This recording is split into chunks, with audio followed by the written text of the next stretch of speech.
1 de maio e o ditado Sell in May and Go Away será a base deste vídeo, assim como irei apresentar também algumas cotadas, principalmente destacava a Tesla, a AMD, a NIO, também a Palantir, mas segundo a metodologia do Elliott Waves, irei também falar um pouco sobre o que é Elliott Waves e, como é óbvio, irei alongar um pouco o vídeo sobre esse tema. Não se esqueçam, se não são subscritores do canal, subscrevam, façam like, comentem, deem a vossa opinião, uh, indiquem caso tenham alguns setups de entrada interessantes, eu posso analisar, também será útil para mim. E conto com o vosso apoio. E caso gostem do vídeo, se acham que vale a pena fazer vídeos assim, digam para que eu no futuro continue. Vamos começar então pelo gráfico que eu já apresentei em vídeos anteriores. Este gráfico basicamente compara linha verde a crise financeira de 2009 para o período 2009-2010 e compara com a crise do Covid 2020-2021.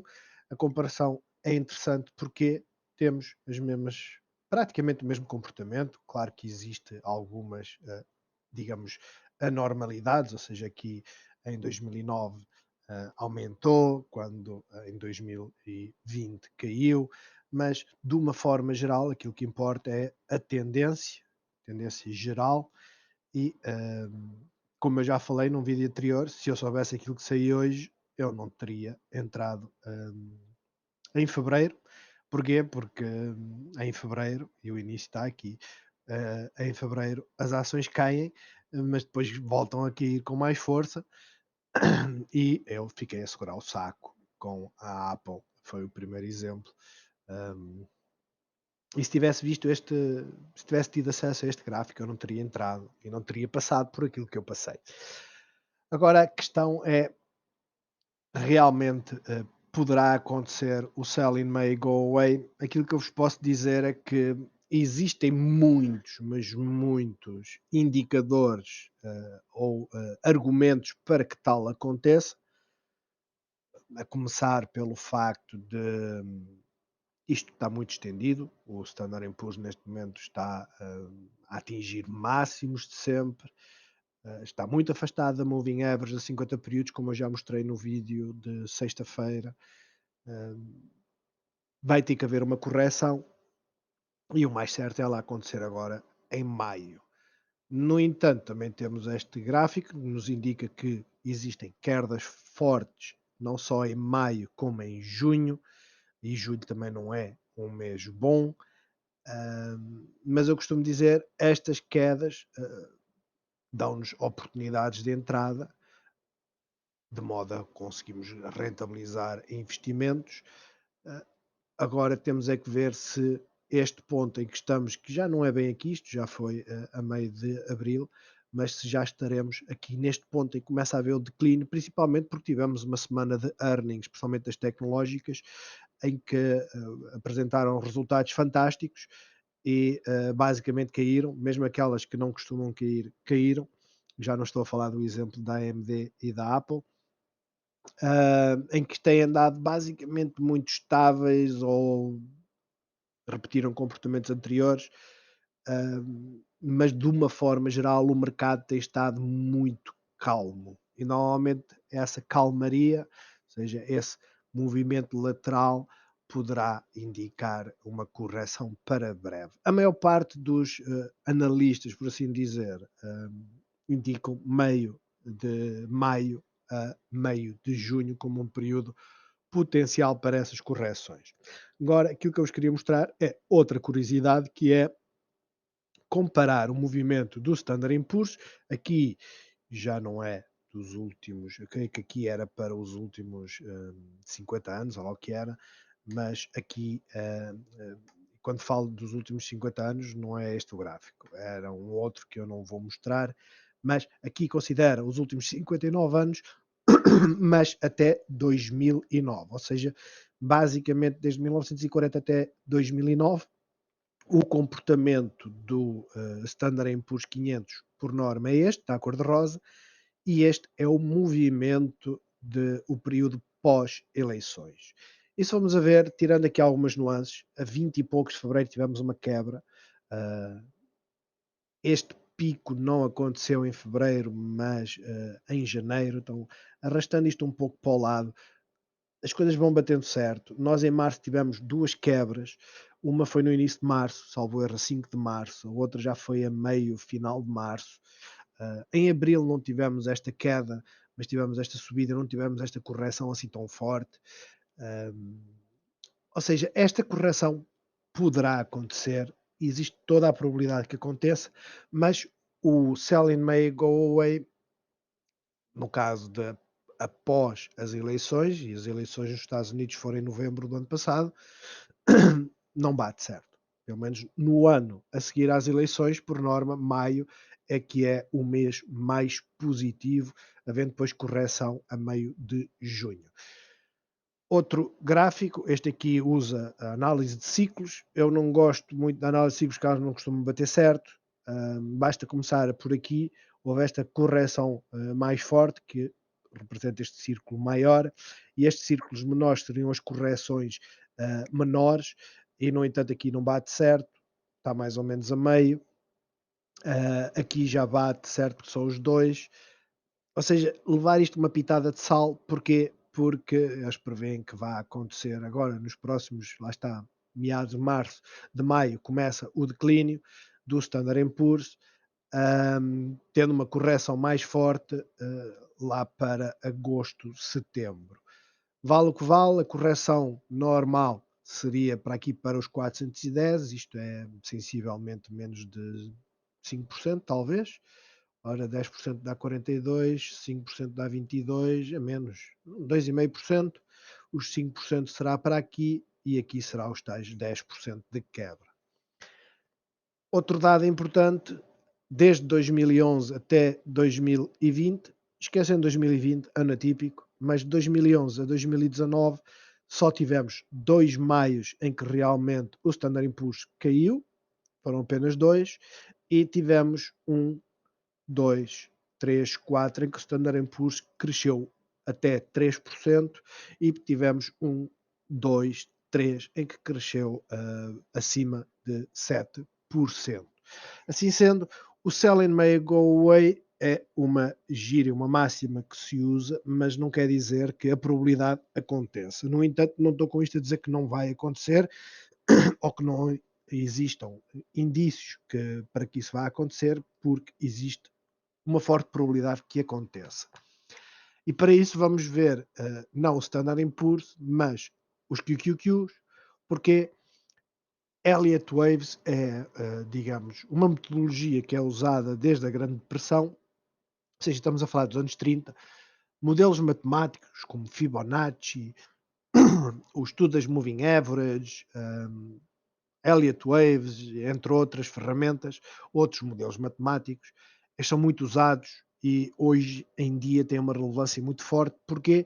Porque, quer dizer, desde a dot-com, ou seja, desde o ano 2000, que quem faz as transações já não é um operador, não é uma pessoa que pega no telefone e faz as operações. Hoje quem faz as operações é um algoritmo, é um software que basicamente responde a impulsos e, reagindo a impulsos, depois tem um comportamento daquilo que está definido como modelo matemático. Por isso é que é muito comum que se colocarem a vista a 5 minutos, quando está a cair, normalmente ela cai a raspar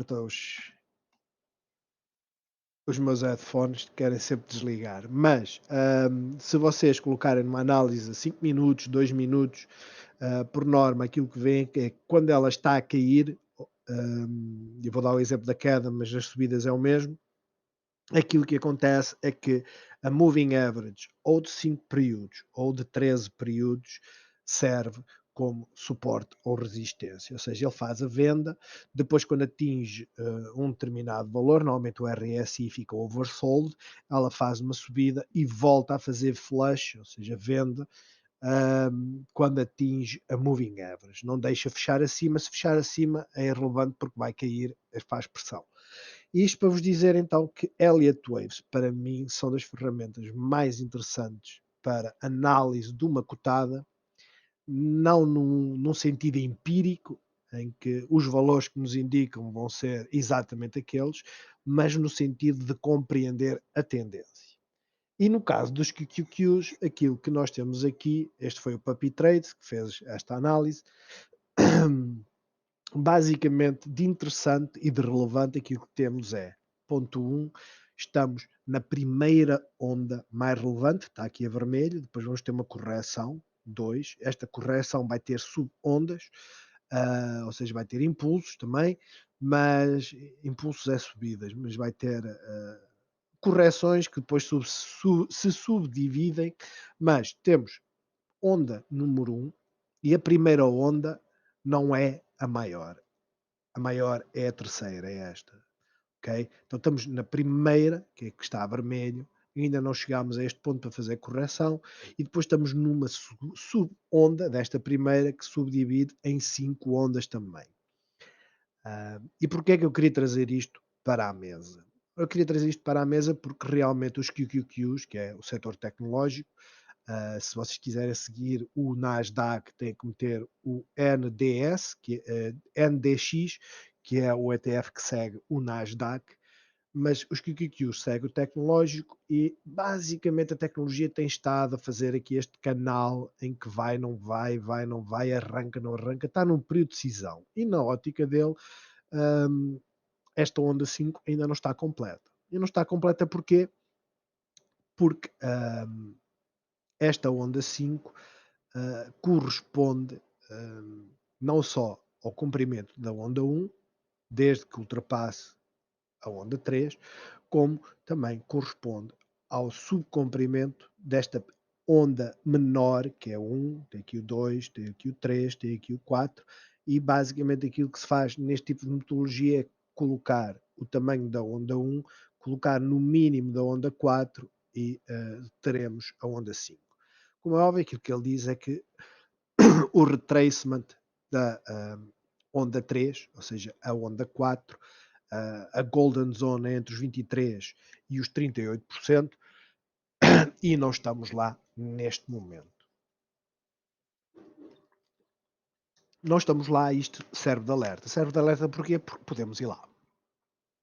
Como é óbvio, também quero trazer para a mesa outra questão que é estes modelos matemáticos, esta modelação, e por isso é que eu não aprofundei os meus conhecimentos sobre isto, é porque isto depende muito de interpretação e depois de adaptar.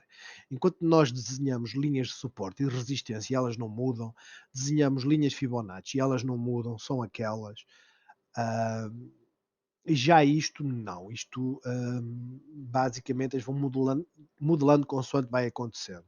Ou seja, ele pode, a partir da onda 1, modelar a 3, a 4 e a 5 e a 2 também, mas enquanto não for atingido este mínimo, ele não sabe se a 4 terminou ou não. E isto para vos dizer que, por exemplo, nesta parte aqui, hum, imaginemos que ele já considera que iniciou a onda 4, mas imaginemos que este C que está aqui vem aqui para baixo, fica abaixo deste mínimo. Aquilo que eles basicamente fazem é arrastar este 4 para ali. E depois mudavam este A, B, C. Este A, B, C mudava de sítio, ficava como? Ficava A aqui, minto, o A ficaria aqui, em vez de estar aqui, ficaria aqui, ou seja, nem se mexia muito. Não teria que mexer. O B ficava aqui porque não foi ultrapassado esse máximo, mas depois o C passava daqui para aqui. E só depois é que começaria a onda. Isto é o alerta porque eles não vos dizem onde é que vão estar os mínimos. Elliott Waves usa Fibonacci para nos fazer entender onde é que vão calhar os retracements. Cada retracement tem a sua golden zone, cada crescimento tem a sua golden zone também.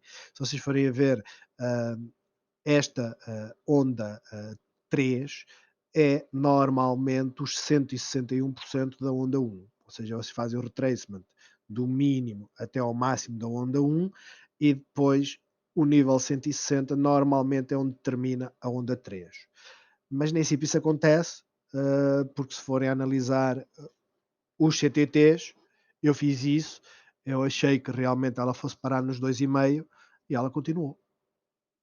Então isso obriga-nos a alterar as perspectivas. Mas o importante nos QQQs que eu vos quero trazer à baila é isto. Golden Zone está aqui, não é obrigatório vir aqui, pode ir para terminar a onda 5, mas existe a possibilidade de vir aqui. E depois, o aspecto ainda mais positivo é que só estamos na primeira onda maior. Depois vamos ter uma correção. Essa correção poderá nos trazer para aqui para mínimos, isto está aqui a 9 meses, portanto eu deduzo que isto seja fevereiro, poderá trazer-nos para esses mínimos, mas depois vai começar a onda que é mais estendida, é mais longa, é mais comprida, é mais inclinada, que é a onda 3. Este é o setor da energia, e o setor da energia tem este ETF que é o XLE, quem segue o canal já viu que eu costumo usar também isto mas de uma forma mais gráfica, é mais fácil ver no site do Finvise. No entanto, ele também apresenta aqui o estudo, faz o estudo para o setor energético está nesta onda 3, está na sub-onda 4 para 5. Neste momento, quem acompanha a Galp, quer dizer, tivemos esta semana que foi a semana de apresentação de resultados, a Galp foi a semana passada, a Galp não subiu muito, eu fiquei, quer dizer, os dados apresentados pela Galp foram fantásticos. A BP apresentou-uns exatamente ou muito semelhantes, na mesma linha e teve exatamente o mesmo comportamento, mas isso não quer dizer que ela vá cair, não quer dizer que ela que é uma má cotada. É a cotada que eu, quem acompanha o canal também sabe que eu não aposto nesse tipo de cotadas, mas olho para elas como uma forma de, se os setores onde eu costumo apostar tiverem em queda, eu só tenho duas opções. Uma, ficar parado à espera que essa queda termine, ou apostar em setores que basicamente sobem quando esse setor tecnológico está a cair. E normalmente essa transferência existe entre a tecnologia e a energia. E por isso é que eu falo no setor energético, porque está na fase final, onda 5 desta onda 3 maior, e isto basicamente indica que elas podem subir ao mesmo tempo, ou seja, o setor tecnológico pode subir ao mesmo tempo, mas o setor energético está bullish, vai subir, não está em mínimos do ano, mas está baixo. As perspectivas agora são de melhoria, não só porque o petróleo está a aumentar, não só porque se está a desconfinar, o consumo vai aumentar, hum, e também porque aquilo que a Elliott Waves nos diz é que esta onda 5 tem que ser maior que a onda 3 e ela nem sequer lá está próxima. Ok? Vamos agora ver aqui então ações e o meu intuito de vos apresentar os próximos slides é basicamente dentro do modelo de Elliott Waves mostrar-vos que é sempre importante ter mais do que uma visão. Porquê? Porque nós queremos ter não só o cenário bullish, também o cenário bearish, e dentro do cenário bullish ou bearish, aquilo que nós queremos é que haja uma certa confirmação. Os valores não necessariamente têm que estar no mesmo ponto, se tiverem, estão a copiar um do outro, então isso não interessa, mas o caminho tem que estar a ser o mesmo. Para quê? Para nos pelo menos dar alguma confiança nos modelos que estamos a verificar. Ora, Tesla. Tesla é uma das cotadas que eu possuo no portfólio a longo prazo, não tem assim grande peso, são 7.000 dólares, mas segundo aquilo que ele apresenta, isto bate certo com as perspectivas não só da Cathy Wood, que quem não conhece o fundo da ARK, devia pesquisar. Ela é extremamente bullish na tecnologia, ela tem 4 fundos, um que é tecnológico, outro é robótica, outro é de healthcare, ou seja, saúde, outras é de fintechs e tem uma que é agora que é de espaço, assim é o mais recente. Mas ela é extremamente bullish, a Tesla tem um peso nos portfólios fantástico, é sempre a maior representada dentro de cada portfólio e ela apresentou sensivelmente há um mês as suas projeções para os próximos 5 anos para a Tesla e nas projeções dela, vale o que vale, mas nas projeções delas a Tesla pode nos próximos 5 anos chegar aos $3.500. E quem disser que não, tem que se lembrar que há uns 2 anos a Tesla teve para falir, abordou a Apple e a Apple mandou à fava e ela depois passou dos, sei lá, dos $100 e ela não se esqueçam que fez um stock split quando tinha chegado aos $3.000. Eu creio que foi quando chegou aos $3.000, não me recordo, mas fez um stock split, então diluiu um pouco o seu valor da ação, não do investidor, mas o crescimento neste último ano foram 900%. O que quer dizer que ninguém acreditava nisso, ela foi a única que acreditou e os portfólios dela bombaram. Dentro dessa análise, estamos na onda 1, 2, 3.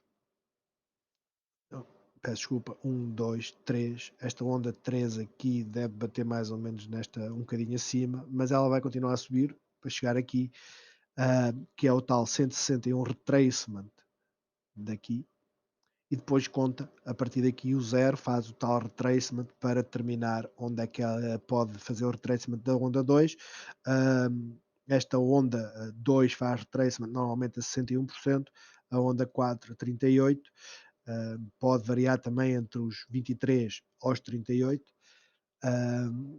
mas o importante aqui é que a Tesla, neste momento, poderá ter este comportamento. Agora vamos comparar com outro analista que interpreta de outra forma e, por exemplo, aqui apresenta o cenário mais bullish, a cor-de-rosa, faz basicamente a mesma contagem, mas em vez de ter a correção ABC, considera que o cenário bearish é WXY e basicamente aponta que poderá ir para os $400. E se acham que isto não é possível, já não é o primeiro que eu ouço falar.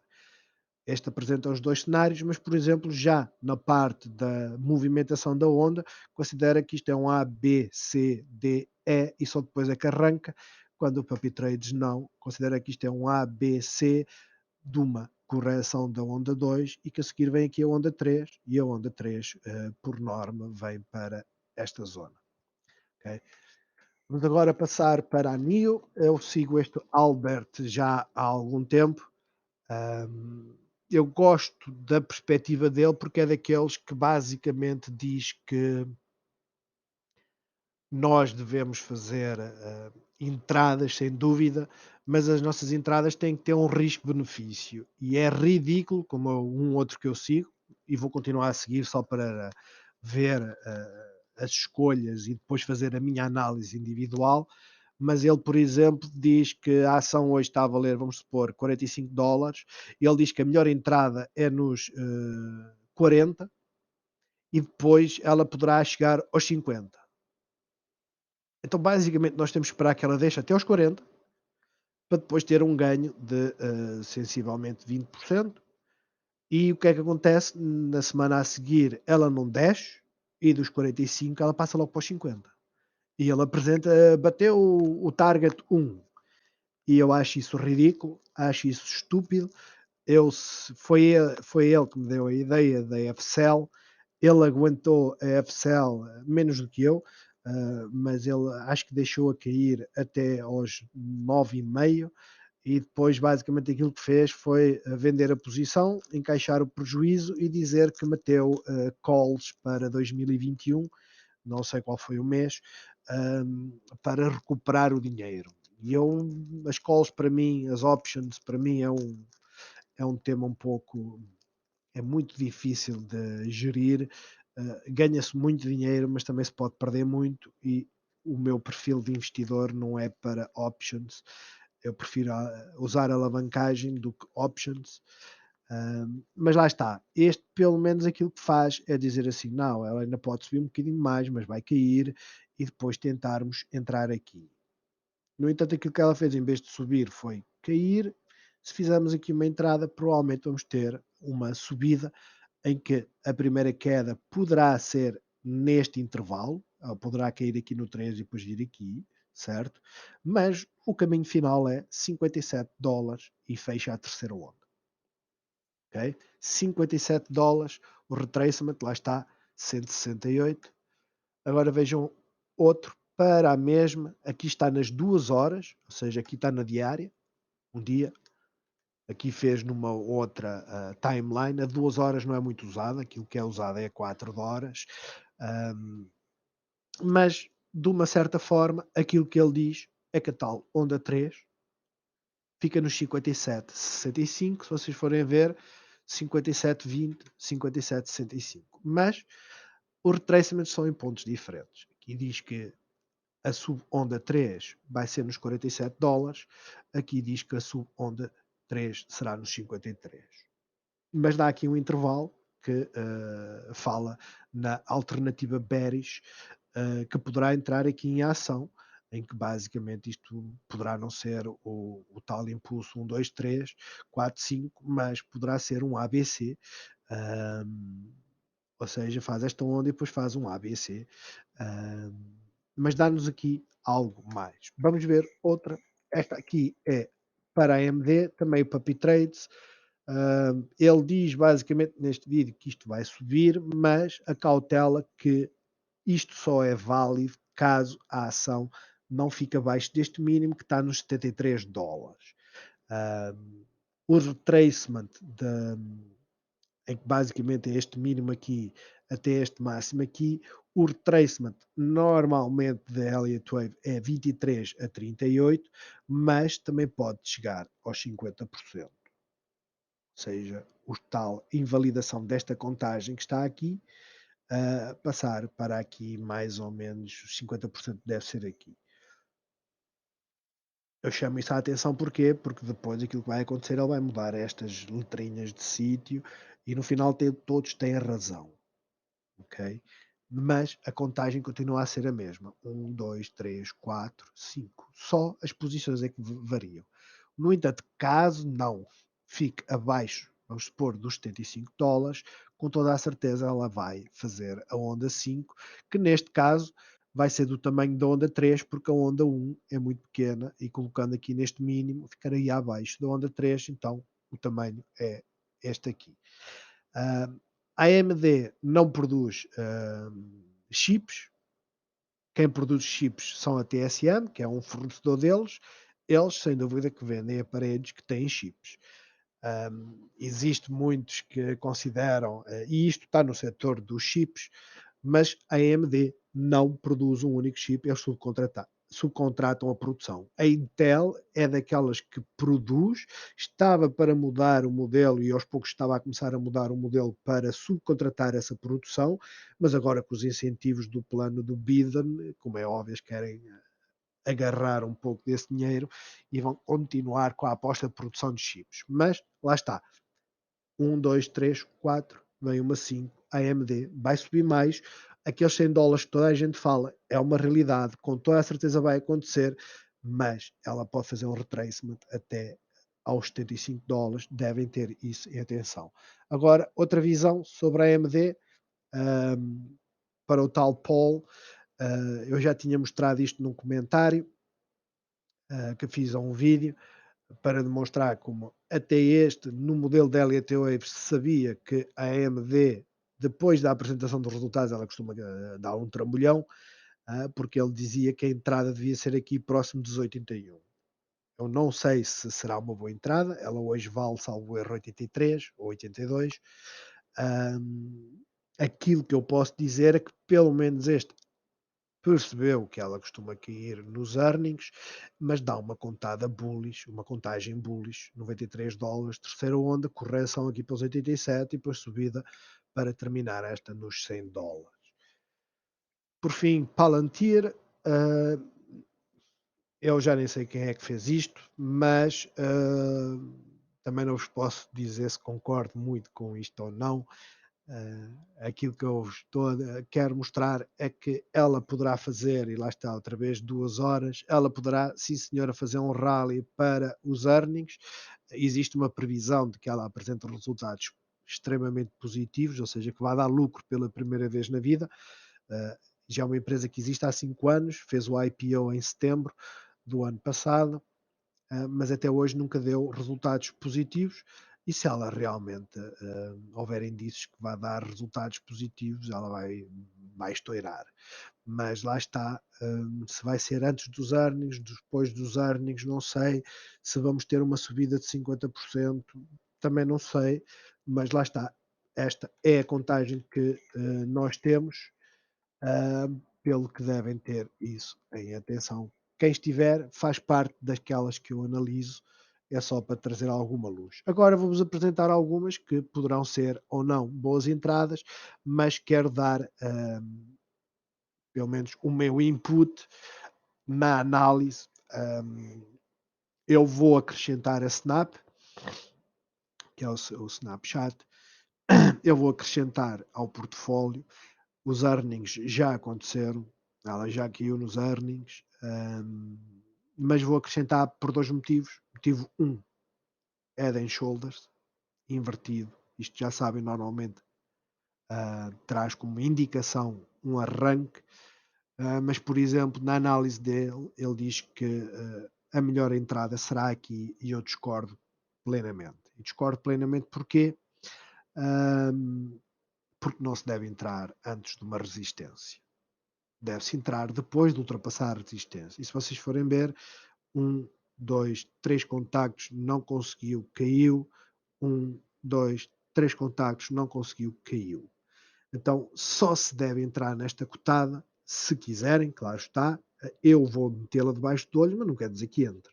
Mas só se deve entrar nesta contada, nesta ação, quando ela ultrapassar este nível. E para ultrapassar, ela precisa fechar acima.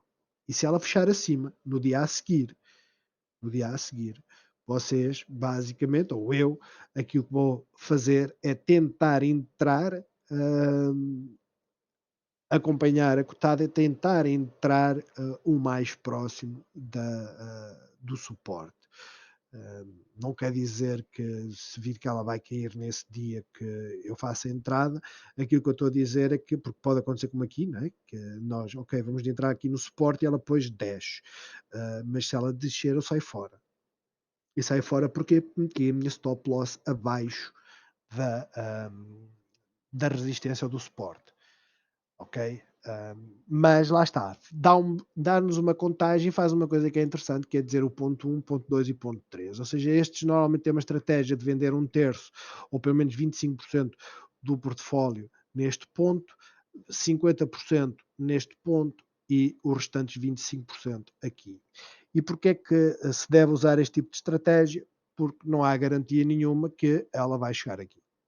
O ponto 3 pode ser aqui, o ponto 2 pode ser aqui onde está o 1, e o ponto 1 até pode ter sido aqui abaixo e ninguém notou. Se vocês colocarem aqui as linhas de suporte e resistência, é isso. Isto para dizer que eu vi comentários, eu creio que foi José Correia, que seguiu a indicação de alguém, já não me recordo, acho que é Paulo, e vendeu uma parte do portfólio nos 12, eu creio que foi nos 12 cêntimos. Escreveram fora a dizer vendi, segui as tuas indicações e vendi 25% do meu portfólio neste nível. E depois, basicamente, passou o resto do dia e o dia seguinte a escrever que já estava arrependido de ter vendido.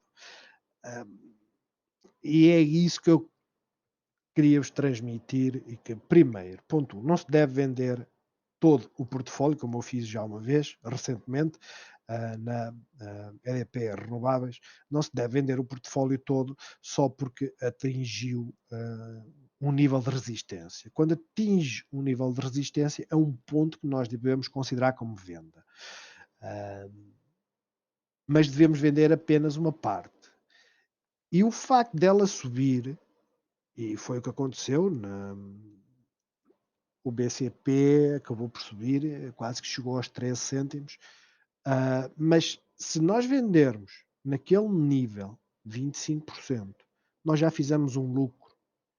O melhor exemplo que eu tenho para vocês é a NIO. Eu fiz venda de 25%, metade, aliás, de 50%, metade do portfólio quando atingiu os 5% de ganho, de aumento. E depois deixei rolar. E qual é o problema de deixar rolar? É que depois nós ficamos, epá, ela subiu, está a subir tanto e eu vendi já, e no meu caso foi metade, nos 5% e ela já vai nos 11%. Epá, que mal, agora vou ficar à espera. O que é que aconteceu? Ela caiu. E caiu ao ponto de que voltou ao nível praticamente que estava dos tais aumentos inicial onde eu fiz a venda. Ou seja, imaginemos que eu vendi aqui, ela subiu para aqui e eu, epá, que frustração e tal. E depois de repente ela cai aqui. E eu fico assim, ó, não vou vender, agora vou esperar que ela suba. E ela depois vem para aqui. E agora eu estou a segurar o saco.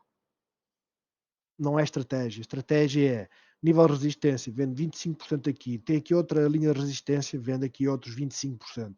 Tem aqui outra, vendo outro, tanto aqui.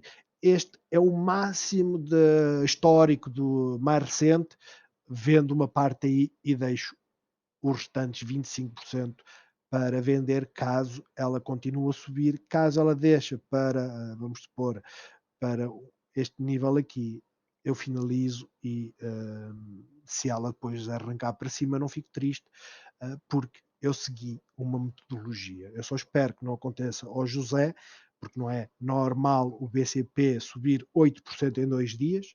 Eu recordo que subiu no primeiro dia 4%, no segundo dia teve a subir 4%, fechou a subir 2%. Não é normal isso acontecer e isso normalmente traz correções. Poderá não acontecer essas correções e eu espero que não lhe aconteçam, mesmo que aconteceu a mim.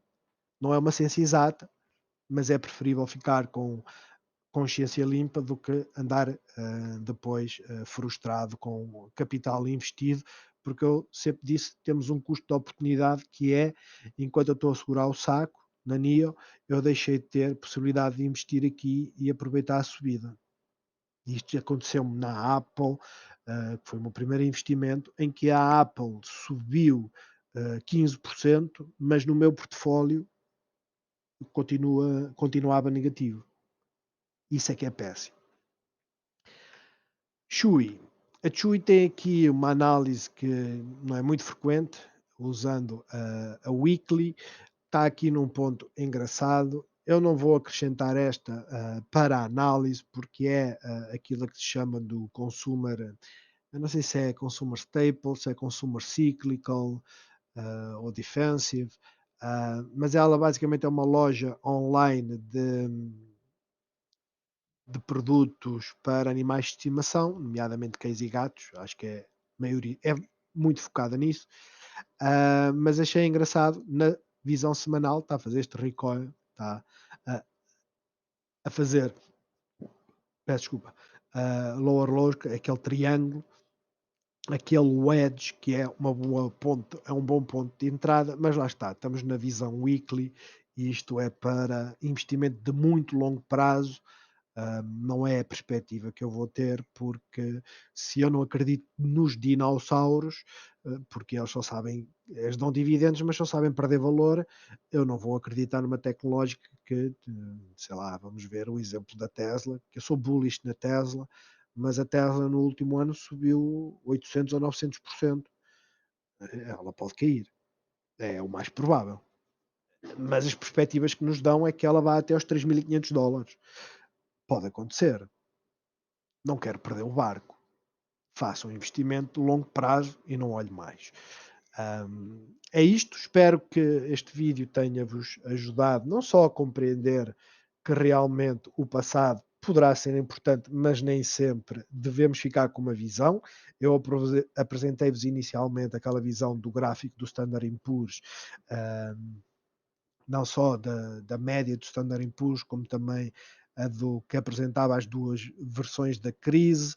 Apresentei agora a da pós-eleição, que parece adequar-se mais à nossa realidade, mas também continuo-vos a chamar a atenção que todos os indicadores, todos os fatores externos chamam-nos a atenção para uma potencial queda. E queria-vos mostrar esta questão do Elliott Waves, que apesar de eu não saber desenhar Elliott Waves, eu compreendo, eu estudei um pouco, compreendi o básico, memorizei já o básico, eu só não consigo desenhar porque tem muita interpretação e eu sou ah, engenheiro de formação e para mim as coisas ou são exatas ou não são, se tem interpretação já estragou tudo. Ah, e eu não consigo realmente desenhar. Isto é como o desenho técnico. Eu não sei fazer desenhos técnicos, eu sei interpretá-los, eu sei o básico de desenho técnico, eu não sou criativo, mas se me espetarem um desenho técnico à frente, eu sei analisar o que lá está, não com o mesmo detalhe de quem desenhou, como é óbvio, mas sei interpretar o que lá está e mesmo neste tipo de apresentação, temos que usar o nosso pensamento crítico, temos que usar mais do que uma visão e temos que entender sempre que as coisas podem cair. Puppy Trades é o que eu mais sigo, aquele que eu mais tenho alguma convicção naquilo que ele apresenta, mas eu, quando entrei na Apple, entrei nos 135 e ele dizia: Não, isto vai corrigir até aos 125 e depois vai até aos 180 até maio, setembro. E hoje já fala nos 150, amanhã vai falar nos 140. Por isso é que eu estou a apresentar este vídeo. Espero que tenham gostado. Não se esqueçam, façam like e até amanhã, quando apresentar-vos o vídeo então da visão semanal e da análise das cotadas, das 12 cotadas nacionais. Até à próxima.